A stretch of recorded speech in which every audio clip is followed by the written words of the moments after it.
This is the Marginally Geeky Show, the epically geeky book club.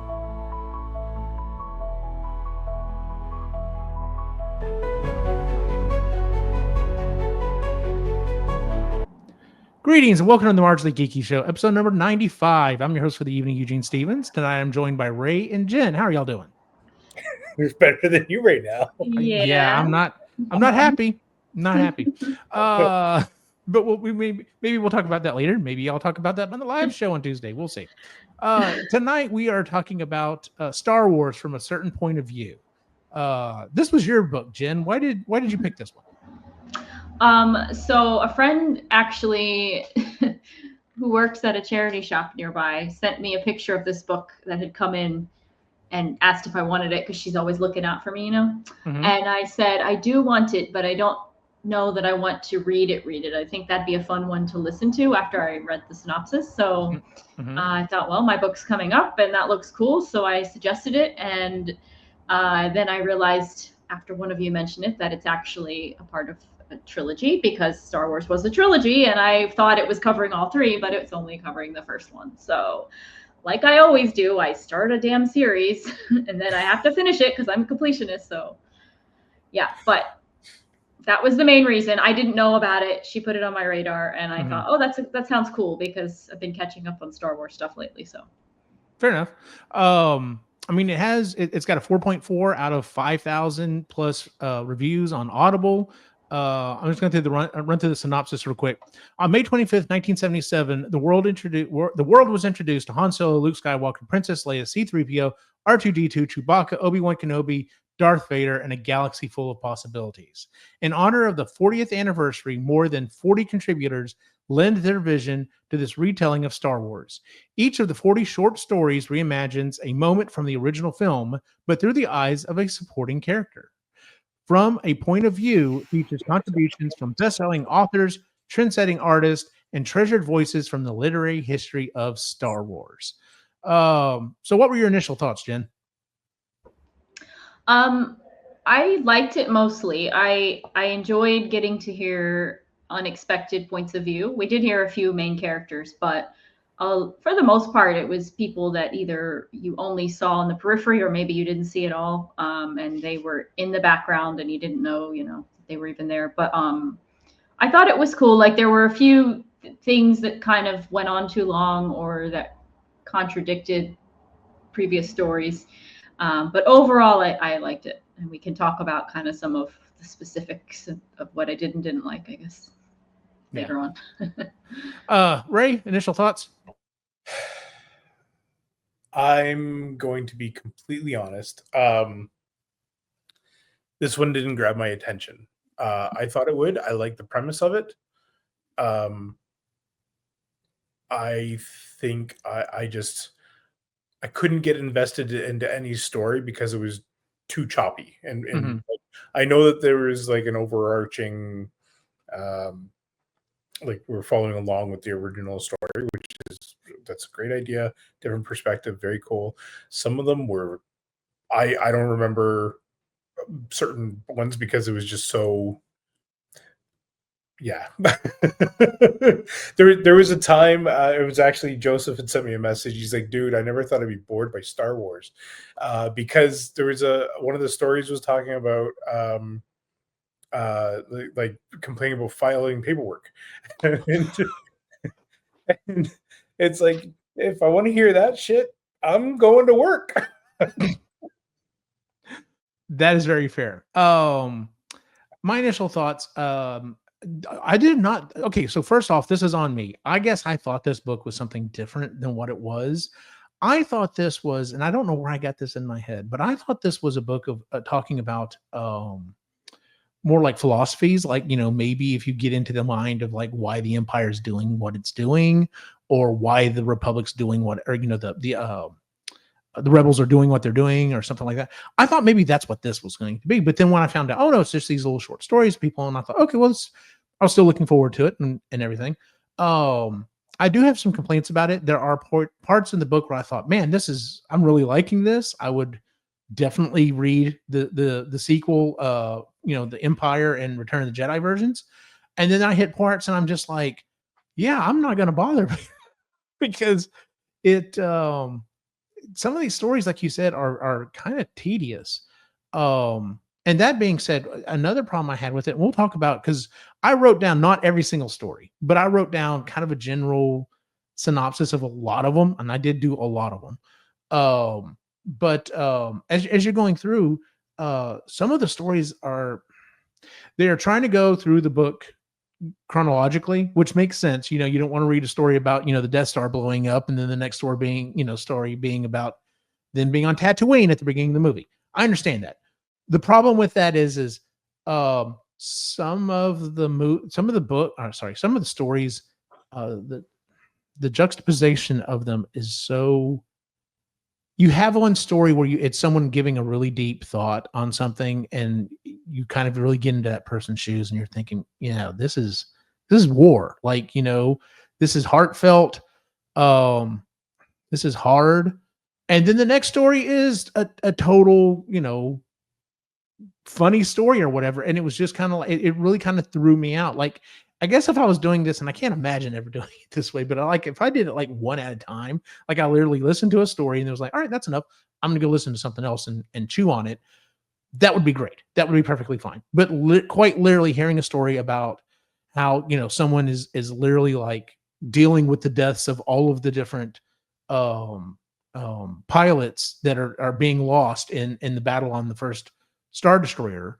And then hearing about how one of the stormtroopers finds out that like one of the Moffs kind of has a crush on him or whatever. It's just like, not one of the Moffs, the Grand Moff. Well, okay, but anyway, an affair with him. We're gonna talk about it. But yeah, it's just like I said, these stories are fine, and maybe if it was even broken up into like serious stories, and then I don't know. There had to be a better way of doing this than just throwing these all together. Because like I said, throwing in a little humor here and there is great. I love that. Breaks the tension. But when some of these stories are just like out and out, like really funny, and it's right up against something that's very serious, it made taking it serious hard. It made laughing about it hard. So yeah, the vibe shift was very drastic in some very drastic. Like, but maybe that was intentional because they were like, this is a really heavy story about a guy sending his daughter away, and then you find out where he sends her, and you're like, oh my god. Oh yeah, that was rough. I'm bawling. And then the next one is a funny whatever, and maybe that's intentional to like make it easier. I don't know. Maybe. And the other thing is while I normally read off the author of this book, this book had like 8 authors, and then it just kept listing all the contributors, and I'm just like, several, yeah. I would be here for like half the show just reading off everyone that contributed to this book. So that's why I kind of skipped that. If you're wondering why I didn't give off the author, that's why. Yeah, but also I read that they all didn't take any contributions. So it all went to charity, like all the money made from the book. So that's pretty cool. Nice. That's good. So I'll say this about the tone switches. You go and watch Guardians of the Galaxy, and especially that third movie, it gets heavy, but they have those moments of laughter in the right spots. Mm-hmm. And I think that's what this was missing, is that, yes, it needed the lighter mood, but there was no shift. It was like, okay, next. Yeah. Well, let's get into it. So, like I said, I gave the ratings and stuff on this.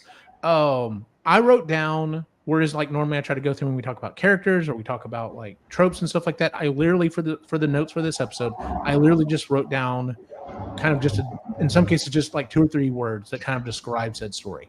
We do not have to go through all of them by any means, because like I said, there are 40 of them. But I'm just going to kind of start reading through some of them, and if you remember any of them, if there was anything you wanted to say, definitely jump in, and we'll just kind of go that route if y'all want to. So can I also just say before we do that, I kind of just assumed that the book was canon when I picked it because it was written after Disney took over and it was Star Wars all over it. And then I go online and like Reddit and all these other places, Wikipedia are saying like, oh, some of the stories are canon, but technically not everything is. So now I'm like, well, what the fuck did I just read another expanded universe book and like none of it matters, So I'm not sure how much of it is actually Right, because some of the Legitimate. stories fit in, even because I was like, even looking when this book came out, I was just like, some of these stories like still fit in with canon. Some of Yeah. them, though, on the other hand, was like, well, that's Little stretch, yeah. yeah, that was kind of retconned in this show or whatever. But it did bring back or bring together some of the prequels and the shows Yeah, that we didn't get from the original Star Wars. So in that way, it kind of, I guess, bridged a few stories. yeah. that So, weren't mentioned before. but like, yeah, you're absolutely right, because that was one of the other things I thought about at one point. I was like, I wonder how canon this is, and then I listened to some of the funnier stuff, and I was like, they would not have canonized this. So, but all right, well, the very first story I think was actually the best one to start with. It was a very good lead in, definitely kind of give you an idea what the book is about. And it's Captain Antilles on board the ship, basically talking about everything that happens during the initial raid in the beginning of the movie. And he talks, we get information, and in a lot of cases it's helpful information, like, if they were heading to the planet, why did they fall out of hyperspace before they got there? Did the Star Destroyer should not have been able to yank them out of hyperspace? And we come to find out, it's because the ship was busted and was like, hey, we got one jump, and I hope we make it. And sure enough, they didn't. So they talk about literally, they're like, we're like 8 minutes away from the planet, and then the Star Destroyer shows up, and they're just like, we have no weapons, we can't really fire back, like we're pretty much hosed. And then they're just like, well, escape pods. So we get that backstory. We get the information from Antilles. One of the things I'm going to go ahead and jump in here with real quick is there are lots of different readers on this book as well. Some of them have very, very good voice work. Some of them, they're trying. Like, they're definitely trying to do their best Vader voice or whoever it might be. But some of them are actually really good. And there are some of the readers that have done other Star Wars books. So a lot of them, I'm just like, oh, okay. So yeah, I recognize that voice. One of the other things I did like about this book is, like with almost, I guess, all audio versions of Star Wars books nowadays, like they put in the music and sound effects and stuff. That's cool. I know that drives some people. Yeah, I know that drives some people insane, but I actually really like it. It is helpful to hear like the computers whirring and beeping and stuff in the background, so that's where we're at or whatever it might be. So I have to say, there was a woman who did a shockingly good Palpatine towards the end, and I was like, that's a woman. Yeah, I think I remember hearing that too. So. Yeah, I was like, okay. Yeah. So yeah. So it's funny you say that, Eugene, because I'm one of the people that I don't like the music. Really? So you don't like all the stuff in the background? I don't like that. But it's like you're listening to the show or the movie. Yeah, and so I'll, and again, maybe Sound Booth Theater has like ruined me for different audiobooks, because there's performance, which is great, but like I've listened even to Sound Booth Theater's version of the movie or Dungeon Crawler Carl, where you're listening and it sounds more like a movie, and it's okay, but I find it takes me out of it more. I don't know why, but yeah, fair enough. The next story up is the TK Stormtrooper that actually catches Leia. I don't remember a lot about his story, just that oh no, I do remember now. His whole thing was the fact that like he was super young, he was super energetic. He's like, oh my god, I'm part of the I'm part of Vader's fist. Like I've basically have rocketed to the top. And then he comes to find out that he's just like, yeah, I want to continue working for the Empire. I believe in the Empire, but I can't do this face to face. Like I'll fight people, in space, but I can't shoot people or even hunt people down face to face. So, well, and him taking off his helmet and like that's a big no. Oh yeah, like yeah. So to see Leia and then humanizing himself. Yeah. So it was an interesting story and different perspective. Yeah, because the only other time we see one take his helmet off is Finn. Yeah, is when Finn takes his off, and that was a big thing. I remember in the theater, everyone was just like, "Oh my god, we get to see Stormtrooper!" Like so. Yeah. Let's see. Okay, and then here's the one you literally brought up, Ray. A woman doing data work for the Empire, helping to cover up not firing on the escape pod. See, I thought it was kind of funny. It was a little monotonous, but it was funny because it showed just how pointlessly bureaucratic it all was. How you think that the Empire is just this, I guess it is kind of a well-oiled machine, but it all runs on the same basic shit that we have here on Earth that everyone hates. And like I was talking to my partner at work, I'm just like, it is funny. It definitely was funny, but I'm just like,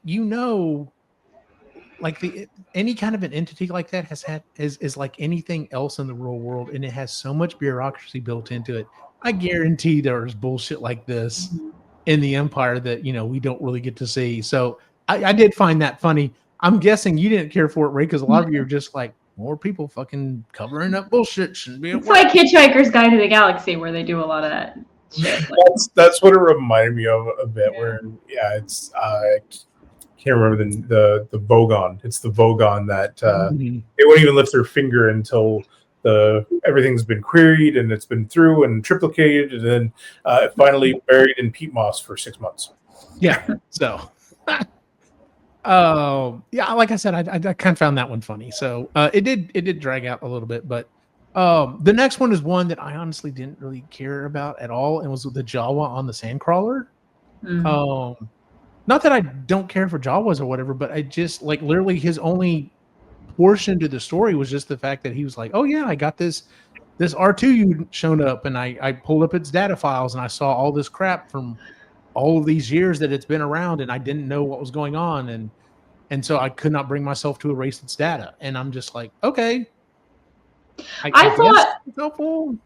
See, I thought that one was interesting, and there was one or two others similar, in just because it kind of showed how many times everything could have just gone wrong in the story.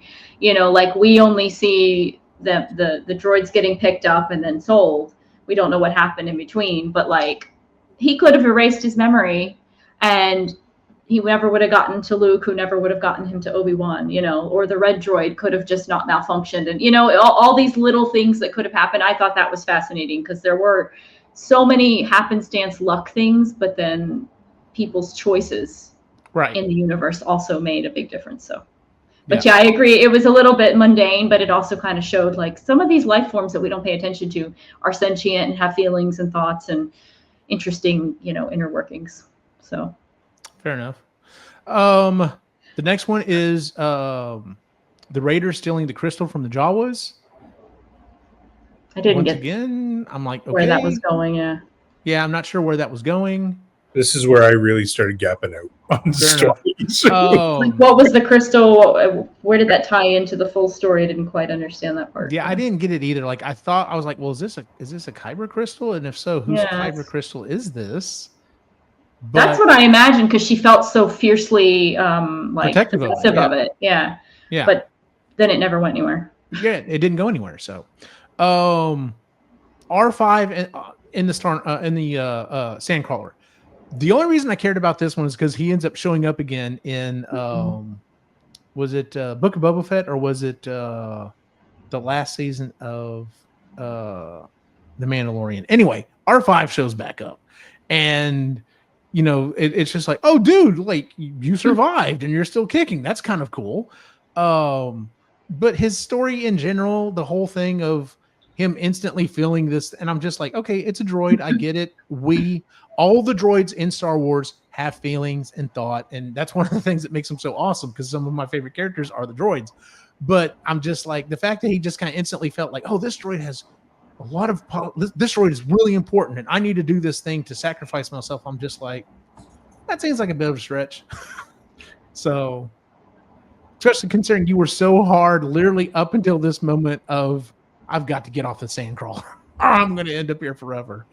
But yeah, that one seemed like a bit of a stretch for me. He sacrificed himself. Yeah. For the greater good. The Raiders hunting Obi-Wan. The Raiders out hunting and then finding Obi-Wan. I thought that one was kind of interesting. This idea that they're just like, there's this magic user out there, and we do not go near him. Like, period. They also kind of referenced broadly the massacre by Vader years and years before. So that was still in their cultural conscience. Like, there's a lot. Yeah. So I thought that one was okay. The next one I did really like, and still fits with the canon of the newer stuff. I liked the whole one where Qui-Gon comes back to talk to Obi-Wan. Yeah. I like the idea, and we kind of get introduced to that at the very end of the Obi-Wan series. I like the idea that even though he spent all those years out there by himself, he wasn't by himself. He still had Qui-Gon to talk to, because that would be maddening. Like, but I enjoyed that one. I really did enjoy that one. So, like I said, there's you have some that start off pretty good, and you get kind of bored. You're like, where are we going with this? And then you all of a sudden, oh, hey, Qui-Gon's back. That's kind of cool. So, yeah, I really liked that one because I mean I like Qui-Gon as a character, but also I was actually just talking about this with some friends because we rewatched episode 1 because we're rewatching everything. But I was at the end, I was like, I still don't understand why his body's there, because like everyone else's body disappears. So clearly he does become one with the Force and eventually is able to like manifest his consciousness again. So yeah, I didn't watch Obi-Wan, so maybe that's explained more there, but nope, it's not. Okay. Well, So, no, they would have to completely retcon that one because I mean, the only two that we see that just disappear are Yoda and Obi-Wan. And I guess I'm sure there's probably something where someone is just like, oh yeah, like Qui-Gon figured it out, but then he kept refining it, so it's just like, hey, you don't have to go through all the crap I did. So I don't know. The next one actually really was a drag for me, and I didn't want it to be, and it's Beru. It's Aunt Beru talking. And it's not that she's not an important character, because she is. She helped raise Luke into becoming who he is. But her story was literally just like, yeah, I could have been a chef somewhere else. I could have done all this other stuff. But I did this. I'm happy with it. Don't get me wrong. It's also weird because she's talking from the afterlife. Yeah. Like everyone else is alive. I don't know if I like that.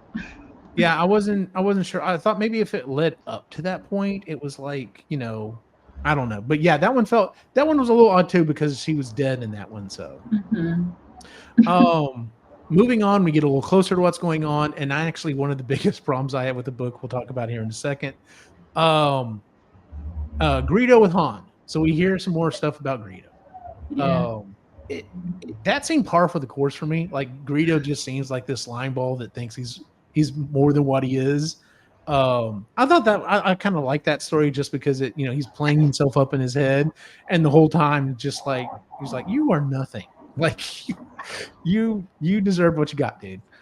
And then we get a story about the Cantina band, like kind of how they ended up there and how they went on to go do other things. We get a story about the Cantina bartender. He's just a jerk. Like he doesn't want to be there, but he's like, this is my job, so I got to show up and be here. And then we get several stories. We get 2 or 3 stories about this horn that's been stolen, and several people are trying to find it. And then when you listen to it near the end of these 2 or 3 stories, it's like this little group that we got one shot of. Like, in the original movie, it was like, when he's panning around the cantina, it's this one like table that's sitting there with all these odd looking creatures that's there for maybe 5 seconds, if that, 2 seconds probably. And we get backstories on all these characters with this whole caper that they're trying to pull off or whatever. And I'm just like, okay. I found that one really hard to follow listening to it because there were so many characters and the voices changed, but they were just weird because they were trying to be aliens with different body parts or whatever. And it was just, I couldn't tell who was who half the time or what they were doing. And that was like an hour-long story out of a 7, it's an hour long at double speed. So 7-hour book at double speed, that was an hour of it, I think. And yeah, there were several, because it was several stories. So much. Yeah, and it tied together some of the previous stories, but it was just like, in the end, it just showed like everybody does really hate Greedo. And yeah. that one I skipped. I was skipping. I'm like, I can't with this fucking story. Fair enough. Not my favorite, I'd have to say. Then we get a short story from Boba Fett, and like nothing happens in it. It's just him like being like, I'm a badass, and I don't like Han Solo, and I'm a badass, and I'm just like, okay. I was confused why they went with Boba Fett because you already have the series, right? And I don't know why you would like. It would have been more interesting if you went a different character. Mm-hmm. I don't know, that saw Boba Fett instead. Yeah. I don't know. Yeah, that one didn't really sit with me. And then we get a short story about these sister bounty hunters that are at like Jabba's palace.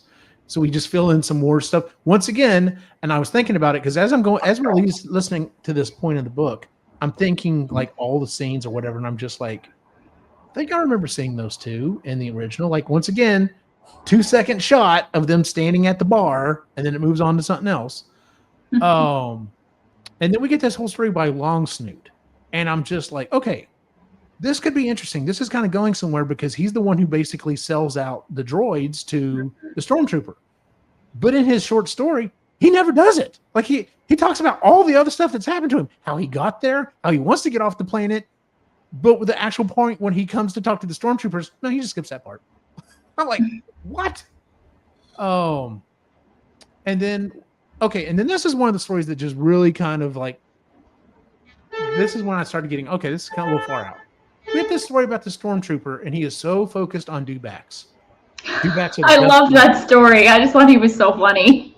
I was like, now I like the fact that he's constantly just like, he's talking like a soldier, like, a soldier in the military would be. He was like, yeah, we were hanging out drinking and stuff, and all we want so fucking hot, man. All I want to do is take off the suit of armor. And he was talking shit about the Empire, like from beginning. Yeah, like you sent us here to this ass bucket with all this sand, and there's so much sand and everything. Yeah, I just thought that was hilarious. I enjoyed that part of it, but the whole thing about focusing on the dewback, I was just like, okay, whatever, dude, whatever floats your boat, man. Okay, and it's at this point is when I want to bring up one of my major issues with the book. I did not write down all the specific stories, but quite literally, 1, 2, 3, however long the stories about the horn were, 4, 5, 6, 7. There was a huge chunk of this book dedicated to just the people who were sitting in the bar, doing something just in the background, whatever it was. Now I get it. I remember the movie. The movie is tattooed on my brain like it is pretty much everyone else of our age. But I'm just like, can we please move on to something else? And it's at this point that I really started thinking, I was like, I don't know if I can do the sequels, because I started thinking about the sequels and I'm just like, man, do I really want to know about every single person on the ice planet on Hoth? Do I really want to know what every mechanic was thinking? Do I really want to know what every person at the end of the movie when they're in the city in the sky? I'm just like, do I really want to know what that one person that walked by, that one quick, do I really want to know his backstory? And I'm just like, I don't know if I really want to know. And then the same thing with Empire. Like, I'm like, do I really want to know the backstory on every freaking Ewok? I don't know.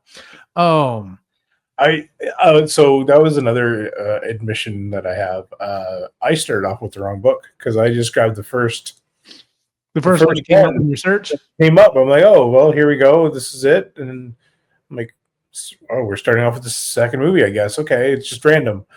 And then so I was like, Eugene, is there more than one of these? Yeah. And here's one of the problems. So I announced this movie, and I will definitely, when I post it, I think I'd specifically write Star Wars, from a certain point of view. Because depending on how you look this thing up online, it is written both ways. From a certain point of view, Star Wars, Empire Strikes Back. And I'm just like, maybe y'all should put and they do on some listings, they put Star Wars or Empire or whatever at the beginning of it and then write from a certain point of view. And that would have helped a lot, because I totally get what you're saying, Ray. If you just looked up from a certain point of view, it brings up all three books. And if you don't carefully look to read the entire title to see which one's which. Yeah. And like I said, I didn't realize they did one for each book or movie. So sorry. I just thought it was all the movies in one book. Fair enough. I wonder if they had done the trilogy as one book and shortened some of these stories, especially the Cantina one was just threw some of them out. Exactly. Yeah. Okay, and so we finally start getting on to other stuff. So now we start getting Okay, so Jen, you mentioned heartbreaking. We get the story about this mechanic on Yavin doing this recording for his daughter, and it's just like, oh man, this is heartbreaking. But I get it. You want to send it off somewhere that is going to be safe, because if the Empire finds Yavin, like, they're going to come after it. They're not going. We will all be dead if the Empire finds Yavin. We're dead. So I'm sending my daughter off. I've already lost my wife, and I think this one was written by Will Wheaton. And then you come to find out that he sent her to Alderaan. And you're just like, damn it. Like, I was already kind of crying by the end of that story, and then when he said that, I was just like sobbing. It's like, oh my god, he sent her to the one place. Yeah. We'll go there. Yeah. Yeah. That writer just wanted to have everybody to have a bad day. I know. Yeah. And I was like, this is the type of stuff that this is one of the ones that got me back into it. I'm just like, okay, if I got more stories like this, I'm in. I would definitely read the other two books. And then we get a Imperial officer tag in his meeting with Tarkin.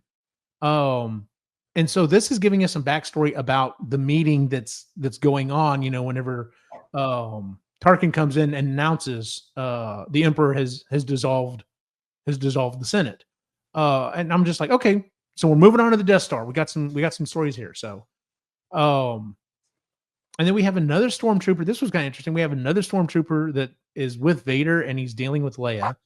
And this one is like, once again, he's very happy to be in the position that he's in or whatever, but he's just like, I just have to stand here and watch this. And I can't even think I don't want to be here, because I don't know if the scary man in black can literally read my thoughts, because he's a fucking space wizard. So that one was kind of interesting. That one was the one where he flipped, right? Like, he started out so dedicated to the Empire, but then when he saw them blow up Alderaan, he was like, "Oh, actually, no, I think I'm on your side." Because this. I think that was the one where he was like, I can't keep doing this. Like, yeah. I do like those stories to hear, because, well, on the other hand, though, when it's like anytime you play one of the games, you watch the movies, they kill lots and lots of stormtroopers, and it's really easy to just be like, oh no, that's an expendable guy, whatever. And it makes it a lot different when you're like, no, that dude had hopes and dreams, and like, honestly, even though he was on the wrong side of history, he honestly thought he was trying to do what was best to help protect the universe, because we're going to bring peace to this new universe, and he just whatever. Okay, and then this is one of the stories that I actually was looking forward to, and I'm glad, like you said, most of the stories we get are from background characters or characters that get very little information, but we did get a couple of big characters. And then we got this story from Brea Organa talking with Bail, and that was another one that was very hard to read, because literally she's, whenever they realize what's happening, when the Death Star shows up, he knows immediately what's going on, and she's like, who can we save? Can we get in our ship? Can we get the hell out of here? And he's just like, no, there's nothing we can do to get out of this. So, another one that was like, kind of pulling me back in. Yeah, that one I really liked, and also had me sobbing, because obviously it's their last days on their planet, and they're not even sure if their daughter lived, And, that was also heartbreaking. The next one we have is a story. We have a perspective from Tarkin about firing the Death Star.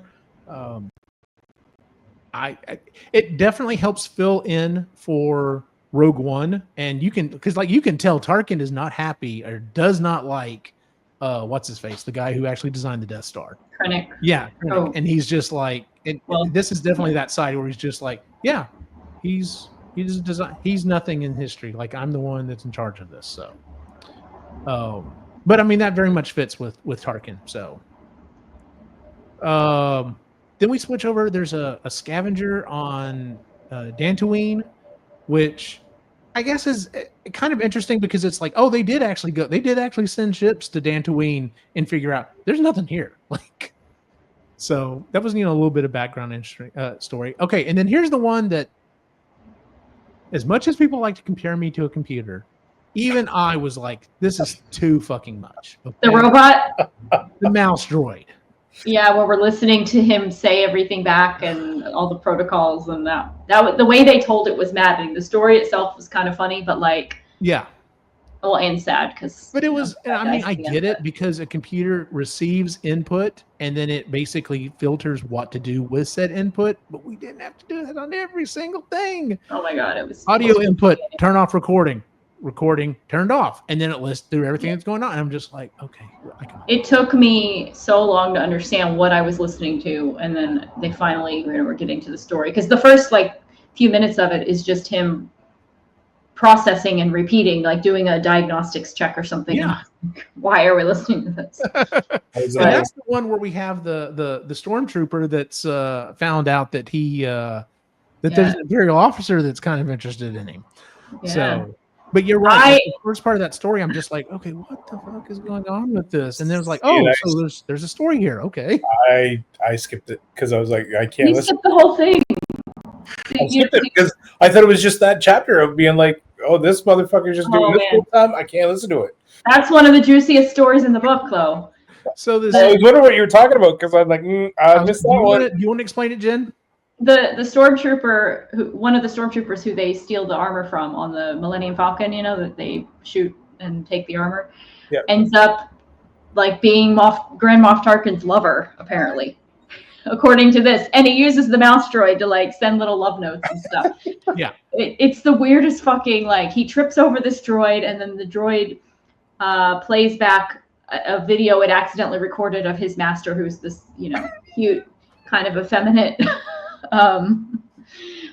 stormtrooper, and then very effeminate. He's not kind of like he's really like. And then Tarkin's like, he's like, here, record this and send it back. Hold on, let me butch it up some. And it's just like, okay. And then Tarkin sends him a message saying, "Meet me in my quarters." And then you don't hear what happens, but then he's like talking to the droid again and telling him kind of, like, "Oh, he got me the promotion, and I'm moving up to guard some transport unit." And then like his first day on the job, he gets killed because. He's the one that went down. Like she said, he was one of the troopers that went down to go guard the Millennium Falcon and gets called. They're like, what's going on? He's the one, the call sign that Han uses when he's like, "Everything okay with you?" Yeah. So that's the guy, and you're like, oh my God. I like how they kind of tied together, those two characters. But he was actually a really funny character. I hate that he was with Tarkin because he's the devil, but like. Yeah, I know, right? It also shows he was kind of a human and had needs that he had to fulfill, I guess. Ugh, gross. Then we get several stories, and I didn't even write them all down. We get several stories from various Imperials on the Death Star. Like I said, just kind of lumped them together. The next one that stood out to me, though, is once again one of those ones I'm just like, I don't know if I needed this one, but we get the creature in the trash compactor with the one eye. I kind of liked that one just because it was like weird and who's apparently sensitive. Yeah, it was sentient and it had all these deep thoughts and feelings and like.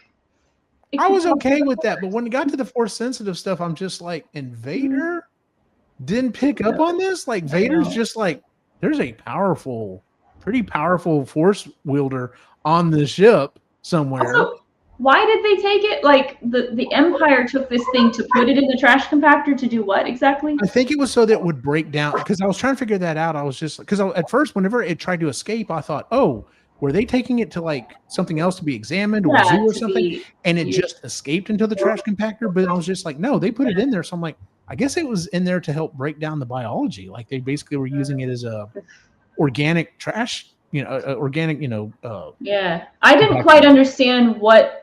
Like it said it had this moment where its mission was fulfilled because it helped Luke be reborn under the Force. I did not understand that part at all. I didn't get that either.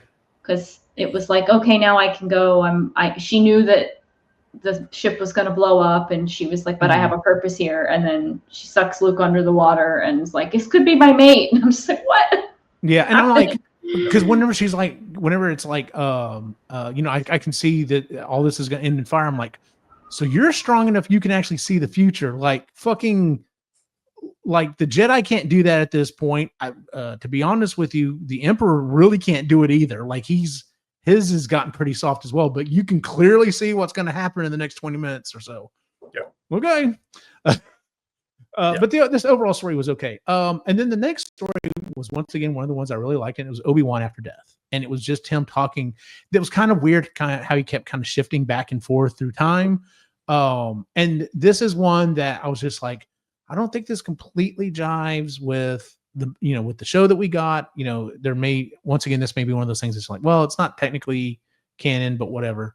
But I did like hearing, some of that stuff. So I guess for me, those kinds of stories was like, were they trying to fill in some of the gaps for us as to like, why didn't you go talk to Luke sooner? Why didn't you start training him? Because that's some of the biggest criticisms I think from the original movies is like, so you just stayed on this planet and did nothing for 20 years? Like, same with Yoda. And then some of these stories kind of, I don't know, went through their thoughts and feelings on it. And they were a little more complex than the movies give them credit for. So I don't know. Yeah. I really liked the next one, and it was Yoda talking about how he was excited to train the next Skywalker, and when Obi-Wan contacts him, he's just like, no, not that one, the other one. He kept saying she throughout the story, and I was like, yes. Yoda knew the whole time. She's a fucking warrior. She's ready to go. She's focused. She is what Yoda would have wanted to train as a Jedi, and because he even says, that's still one of the best things ever. So, I cannot train this one. And I was like, that fits. Like, that did not seem retconned at all. Like, I could totally see that happening. Because it would definitely explain why Yoda was just like, all right, I'm going to test this kid and see what he... I'm not just being silly. I really want to see if this kid's ready for this shit. So, the next one is the one that I absolutely hated through this entire thing. Did not make any fucking sense. Because all of these are stories. And I'm like, this poem about Palpatine. Oh, that was so weird. I was like, why are they doing poetry? Why is he doing poetry? This is so weird. Yeah, I'm like, did he write this? Did someone write this about him? Yeah, that one I was just like, I was really hovering over the button to skip. That's the one I was just like, But it did reveal a little bit of fear in him or apprehension. True. Like he at the end he was kind of like, I don't actually know if my plans are going to work, kind of thing. So he wavered a bit. That part. But it was a fucking weird one. That was a fucking weird one. Yeah. The next one is Dex from Gold Squadron. I enjoyed this one. Hearing about, and maybe this is just my bias, hearing about all the Imperials on the Death Star, I'm like, I want to hear about some of them, but I don't need to hear about all of them. On the other hand, I think this next part does kind of, once again, slow down because they go through so many people. But on the other hand, I liked almost all of these stories. The first one we have is Dex from Gold Squadron. The next one is we get Biggs talking about growing up and how like he was so excited to see Luke was there, and he's just like, oh yeah, he's legit. Like I grew up with him, and I cannot believe he's here with me. The next one was also heartbreaking. Case, the chief crew on Yavin, and her explanation that it's hard for it's hard for all of the pilots and stuff, but like it's hard for us too, because when one of them's gone, like that's your life. Your life is gone. And I really enjoyed that story. Any comments on those, Jen? I liked kind of hearing their perspectives. I did feel like it was a little redundant in retelling the battle scene, because you get Dex watching it from the ground, I guess, and then you get everyone. It was just like we could have just done it one time, but I know different perspectives, whatever. But the other thing for those stories, it was weird because the first one is like, oh, we have too many pilots and not enough ships. And then the last one, she's saying we have more ships than pilots. So I didn't, there was a disconnect there. There was, they should have maybe addressed, because it was like, which one is it? Why did you have to ground some pilots when you didn't have Yeah, exactly. You're right. There was definitely a disconnect there. And I heard that too. I was just like, wait a minute. We've already been explained that not everyone gets to go up. And so, very strange. But Mon Mothma leaving Yavin before the battle. I thought that one was decent. And her narrative was pretty depressing, because She had like given up. Her internal monologue was just like, "This is it. We're done. I'm writing my concession speech." Yeah. And then she had to change it all. So that was she basically had to throw it out. She's just like, well, yeah, I mean, either I'm gonna be killed, or I'm gonna go plead, and I'm gonna be kept alive, which is probably gonna happen because he's gonna, torture me or use me in case something else comes on, and then literally to be told we won, and it's just like, oh, okay. I thought that one fit really well, especially if you have watched the second season of what is it called? Andor. If you watch the second season of Andor, I think that fits with her personality. I could see her being like, I'm finally broken. So see, and I know I keep hearing Andor is great. I have not even watched season 1 of Andor yet. So it's good, dude. It is good. I'll get there. So to listen to. And then total left turn. We have Lando gambling out wherever. Why? He's not even in this one. And finding out, watching a video and be like, that's my ship. That was kind of pointless. Like, it was fun, but... Yeah, it was fun, but yeah. I have to say, Han. You have to say Han. Like, I'm sorry. You're absolutely right, Han. I do enjoy the fact that I like the last line or something of it that's like, and I've heard people say this, if you can't figure out the mark or the angle, that's you. And he's just like, why the hell would he do this? Why the hell would he risk his neck for this? And he's just like, if I can't figure this out, then there's something I'm not seeing. So I enjoyed that, but yeah, we really didn't need that. And then the very last thing, I know it's not from anyone's perspective, really. It's more so like the Force itself kind of talking the way they're talking about it. But the whole discussion of how the intro of the movie is done, I could not help but laugh at that. I thought they were just taking the piss out of George Lucas, honestly. They were kind of. I mean, because of the way he wrote it, but also how he introduced everything out of order. It was like, yeah, this is kind of stupid. When you think about it, it would never work for anyone else, but for some reason it's worked for Star Wars. I felt that one was very much what is the problem that every fan has with this? And it's like, well, this is the problem I have. And just like you said, kind of taking the piss out of George Lucas. Yeah. So but yeah, that's, like I said, it's a lot of different stories. Some of them, are hit or miss. Some of them are actually really good. I think the biggest problem though is we get into some of these really meaningful stories in some cases that really do pull on your heartstrings. And then the next story is really kind of out there or really zany or fun or whatever. And it's just like, I don't know. Maybe it's me. Maybe I should have taken a break between the stories, but it is what it is. Final thoughts, Jen? I mean, I liked it mostly. Like I said, I would probably read the other two. I'm getting the impression you guys might not, or at least Ray might not. But I guess too, I'm just feeling extra nostalgic about Star Wars because, like I said, my friends and I are rewatching, or for some of us watching for the first time, the shows and the old movies. So yeah, I like that it's adding to the universe and giving us new perspectives. So I'm still on the fence. It kind of depends on what my reading schedule looks like. Like if I find myself with extra credits or something like that, or I'm not opposed to reading the next two, or at least the next one to possibly go into the next two. Like I haven't ruled it out, but it's not super high on my priority list. Overall, I did enjoy the book. If you enjoy Star Wars, I would say definitely give it a shot. But like I said, some of the stories are kind of hit or miss. So just be prepared. And it's none of this is like groundbreaking. Like none of this you have to have. So maybe Ray had the right of it and just be like, start listening. And if you don't like that story, hit skip. Go to the next one because you're going to get. Unfortunately, you may get stuck either in the cantina or on the Death Star for a while, but you're going to get a different story. So it's not like skipping a chapter in a book that you're just like, well, now I don't know what the hell's going on. Yeah. So I think the other thing that I would do is what Jen's doing, which is, and I didn't, but if I rewatched the movie and then listened to this, I think it would have hit better. But I don't remember the last time I watched Star Wars. fair enough.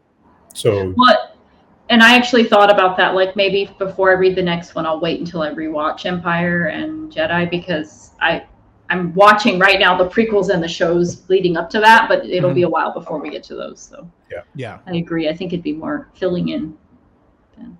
Tell you what, if I decide I'm going to read the next one, if I'm deciding I'm going to read Empire from a certain point of view, I will go ahead and rewatch the movie first, and see if that makes a bigger difference for me. Because, like I said, I was playing the first.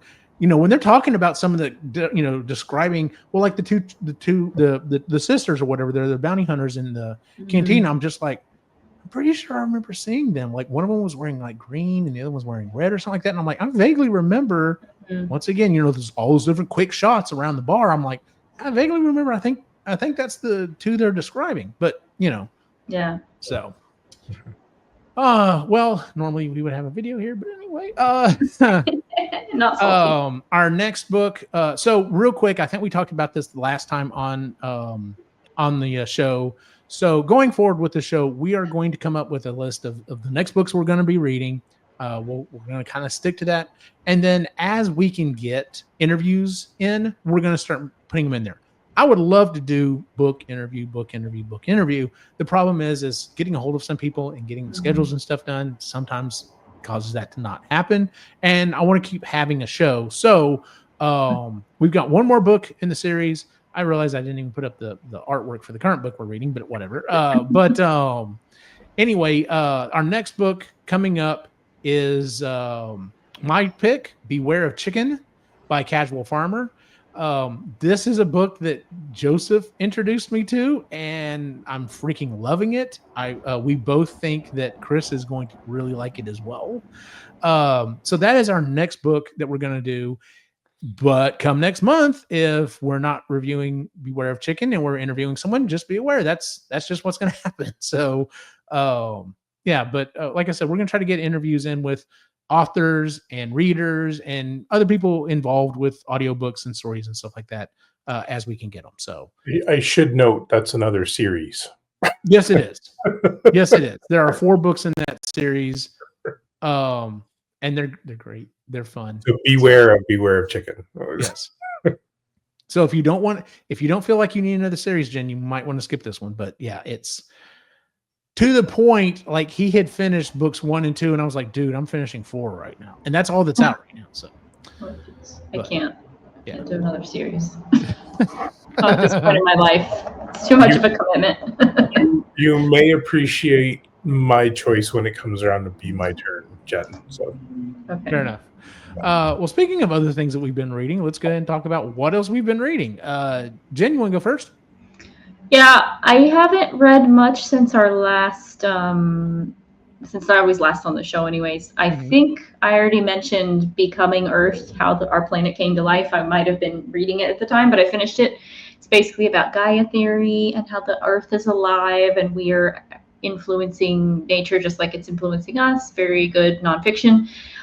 Then I read a book called The Arrivals. It was kind of like a space western, well, not space western, sci-fi western almost, where these like people from all over time get dumped into this weird land that has monsters and they have to kind of work together or they join the bad guys or whatever. It was okay. There were some storylines that didn't get tied up very well, but it was what it was. Then I read another nonfiction book called Out of the Wreckage, A New Politics in an Age of Crisis by George Monbiot. Light read. It was actually a very small book, but it took me a while because it was just a heavy topic. And it's, just something I felt like could be useful for me personally and trying to get through these difficult times we live in. Basically just rethinking how politics is structured both in the US and around the world, and some things that we could do to maybe change that. And then I also read The History of Sound, which I was turned on to because I saw they were making a movie out of it with a couple of actors I love, and I can't think of the name of it at the moment, so forget I said that. But basically it's a collection of short stories where it was kind of weird because they didn't all build on each other, but the first one was built on by the second one, and so they did this in pairs. And then at the end, the last story went back to the first story. and they're basing the movie on just the first story. So it was kind of weird because the movie's just based on like one, but basically all set in New England, and they're just stories about people in that area and their lives and stuff. And then I tried reading another Richard Powers book, I think I mentioned in the chat, called Galatia 2.2, Galatea, I don't know how you say it, but sci-fi. Thought it might be easier to get through than the Overstory, which everyone else kind of had a hard time with. It was, I got through 70 pages and I was finally like, I'm not doing this to myself. It didn't make any more sense at that point than it did at the beginning. But the premise was cool. Like when you read the synopsis, it seemed like it would be good. It was about AI and, you know, sentience and stuff, but couldn't get into it. So that's what I've read in the last few months since we talked. Fair enough. Ray, you been reading anything else?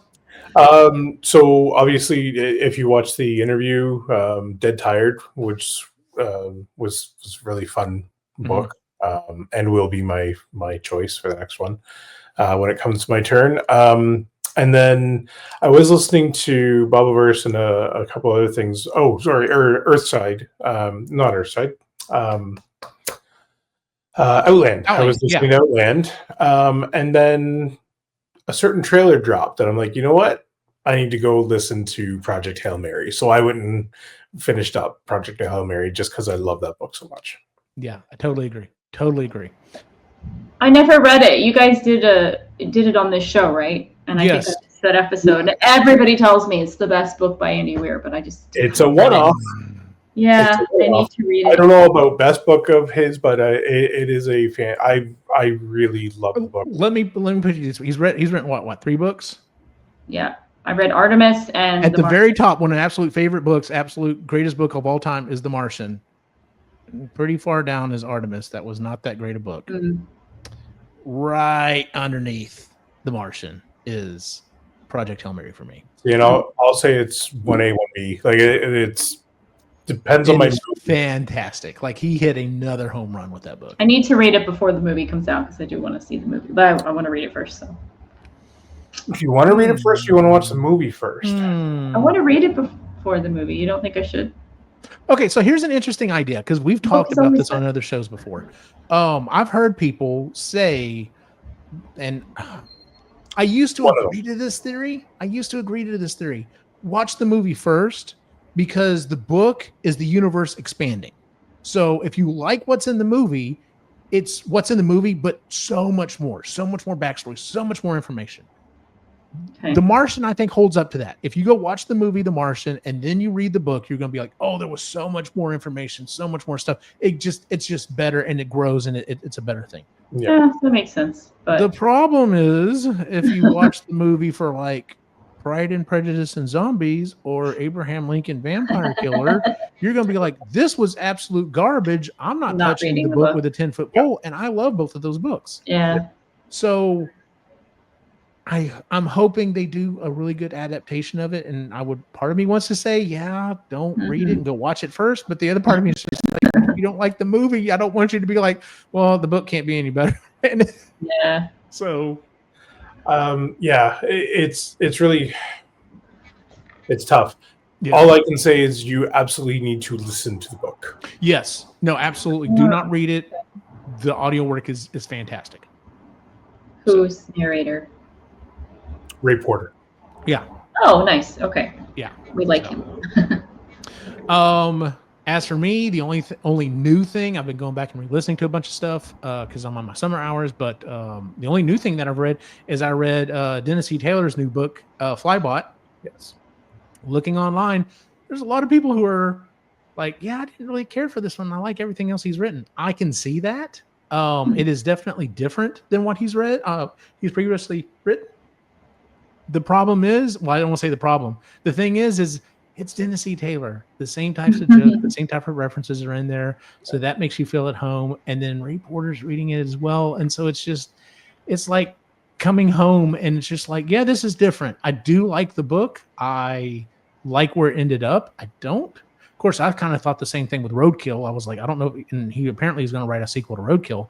I don't really see if this one needs a sequel, but it's more of a procedural mystery as it were, which is definitely different for him. I still enjoyed it. So it's not in the universe of anything else he's written. It's just no, it is right now. It's just a one-off, and I don't even want to say too much about it. But I enjoyed it. I did enjoy it. Is it my favorite book he's written? No, but I certainly enjoyed it, and I will definitely re-listen to it again. In fact, it will probably come up again here pretty quick, just because of some of the topic information that's in it. So. But yeah, if you haven't, if you're a fan of Dennis E. Taylor, like most of us are here on this show, and you haven't read Flybot yet, go read it, and then put your own opinion together. So, that is our show for the month, ladies and gentlemen. If you would please check us out at epicallygeeky.com, where you can find all the shows we do, including the Creatively Geeky Show, Epically Geeky Show, and Sustainably Geeky shows. I'm gonna go ahead and say this. It's kind of interesting to say this, but our growth, we have actually been growing. We've been getting new viewers. We've been getting a lot of stuff, and that's all been happening on YouTube. So if you would please go check us out on YouTube, Epically Geeky. Subscribe, like, and subscribe. I don't know if doing the bell thing is still a thing, but anytime we put out a new episode, that's going to be the place to find it. In fact, we've started new show. We've started live streaming, and I'm kind of looking into doing more and more of that, but I'm not putting that out as a podcast. So if you want to watch that, that's going to be just strictly on YouTube. Right now, it's me and Cy. Sean joined us last time, but it's me and Cy just kind of doing like the old show we used to do. If you remember way back when, before we were even Epically Geeky, we did a show on One Man Asylum called Group Therapy, where we talked about stuff that was going on in current media. And so we've started doing that again, and it's been fun. Kind of limiting to an hour though, because otherwise, we could just talk and talk and talk. But yeah, go check us out on YouTube. That's where you can find all of these episodes. And then, any of the new stuff that we've got going. But if you like listening to the audio version, it's not going away. All of the shows we do now will constantly still be put out on audio. Jen, where can we find you online? Well, I am on Instagram at Head's Gonna Be Me, and I recently joined Blue Sky, but it's mostly just for environmental stuff. Also, Head's Gonna Be Me. So if you're on Blue Sky and you want to see me post about my environmental work in Ireland, I'm trying to curate it to just that and not let other things get in, because that's what happens. So yeah, you can find me there, and I'm the host of Sustainably Geeky, the podcast for the everyday environmentalist. We have taken a break for the month of June or July, I guess, but we'll be back at the end of July, and yeah, I'll be interviewing the author of a cli-fi book. So okay.